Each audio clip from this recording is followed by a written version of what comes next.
Today on Blog Success Journal, how to create information products that sell themselves.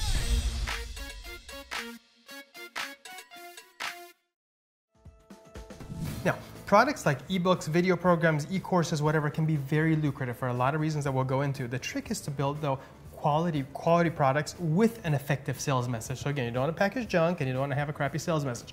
Good and good. You've seen the trend here. Yeah, and when it comes to that, you've got to get out of your own way, okay? Yes. You may think you have the coolest idea since sliced bread or Post-it notes, right? But you've got to do the research. You don't need to do a full-blown business plan, but do some research and find out if the product that you're thinking about answers or solves a problem, answers a question, helps someone achieve a goal, right? You know, is there a market for it? And are people willing to pay for it?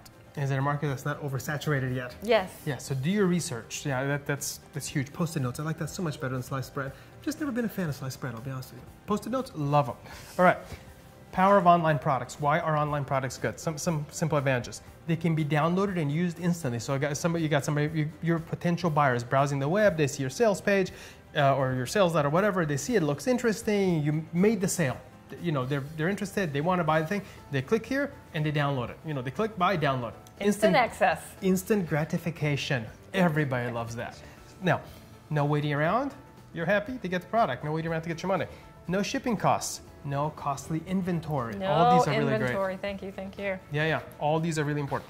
Okay, now just like you have to know if there is a market for your product, you've got to know your market. If you're trying to market Post-it notes to a sandwich manufacturer, you're not going to have much. Well, you might, but how about if you're trying to promote sliced bread to an office supply store, right? It's not going to work. You get the idea. If you're trying to promote something to an audience that's not interested in the product you're offering, you're going to fail, even if it really is an awesome product. Ice to an Eskimo? Ice to an Eskimo. That's a good example. To say sliced bread to an Eskimo. Ice to an Eskimo. That's a better. You know, I was trying to keep the tie in, it just wasn't working. It just wasn't working. But that's okay. We tried. Valiant effort. 3 points for the valiant effort. Okay. 3. All right. 5 points actually. Even better. Now, marketing. Effective marketing can sell just about anything. Again, you want to have a decent product. You don't want to BS people, whatever. But you have the product, you also got to have effective marketing. You got to get your message out there. If they don't know about your product, they cannot get it. You can't get it out there. People don't know, they ain't going to buy it. However, being too forward, too pushy, being the annoying guy, can drive customers away too. So again, the fine, delicate balance. Yeah, and your product has to solve a problem. Okay, it's the whole analogy. Again, I'm going to stick to a proven one rather than trying to make one up. Vitamins versus headache pills, okay? If you've got a headache, you're going to pay money to fix it right now. We all know we should take vitamins every day, but how many of us actually do? Okay, so make sure you're solving a useful problem that people are desperate for, okay? Yeah. Not preventive, but solving Finding the love, problem. Working from home, making money, you know, those are all good ones. Those are more challenging niches, but it's a good example. Yeah, those are actually excellent examples. Sales copy. When it gets to sales copy, that actually gets interesting. So what does copy mean? Because we talk a lot about copywriting, sales copy. It just means the words that you use in your message. That's all that means. That's just a technical term for it. Now, buyers want to know how the product will help them, right? And you got to convey it to them in a way that speaks to them, that speaks to their problem, and also puts it in terms of your product and how it solves their problem. Again, not BSing people, right? It's very important. And stay away from fluff. You know, you can write some fluff to try to climb up in the search engines, but it's probably not going to work, and it's not going to sell stuff once people get on it. Yeah, you may get traffic, but then the people won't buy once they get there. And it's unlikely that you'll keep the traffic anyway when you write fluff. So again, stick with quality. Usually, it's worthwhile.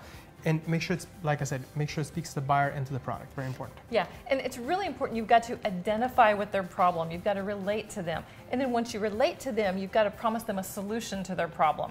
And then you've also got to tell them, you know, how your product solves their problem. And here's the thing, a lot of people, when they list all the technical specs of their product, nobody cares about that, okay? Stick to the emotional benefits, you know, how it's going to make them feel, what they're going to be able to do, what they'll be able to achieve once they have your problem, okay? Or your product. Yeah, to solve their problem. Once they have your problem. Oh, sorry, you know, no problem. Okay. My tongue is tight today, guys. And don't even go there. Very important, and this is something that a lot of people don't even go to, but make sure your product delivers on what you promise. It's kind of like writing a great article with a great headline.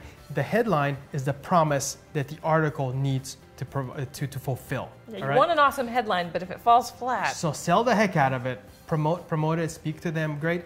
Make sure you deliver once they get the thing, otherwise it's going to fall on its face. Okay, now, so what tips do you have for creating a product that sells itself?